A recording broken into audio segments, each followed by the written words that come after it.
Tim Opsnal Punisher Unit 4 Subdit Jatantras Polda Sumsel berhasil ringkus 5 orang pelaku spesial pencurian sepeda motor yang sudah beraksi 31 TKP di Kota Palembang dan Kabupaten Banyuasin. Kelima pelaku ini beraksi tidak bersama-sama.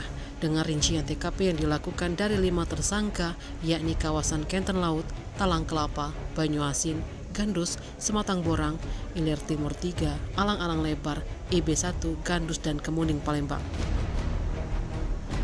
5 pelaku yang ditangkap yakni Aryo Doni alias Deni, 30 tahun, warga Keramasan, Kecamatan Kertapati, Palembang.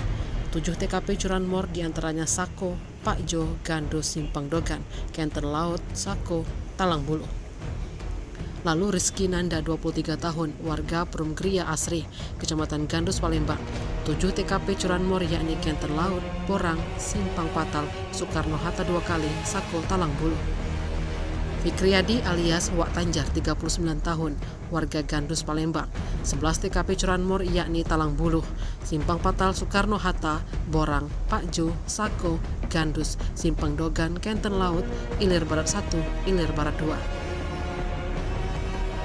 Mulyadi, 44 tahun, warga Kecamatan Gandus, Palembang. 5 TKP curanmor melakukan di Talang Bulu, Simpang Fatal, Soekarno-Hatta, Borang, Pakjo. Dan tersangka Iqbal Hernanda, 27 tahun, warga Kelurahan Sako, Kecamatan Sako, Palembang. 1 TKP curanmor yaitu Sako dan juga melakukan penadahan 1 unit handphone.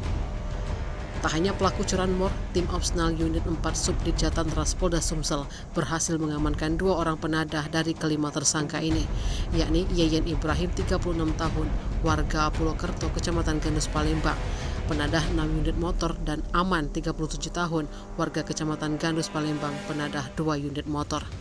Tim Liputan Sumsel Update TV melaporkan.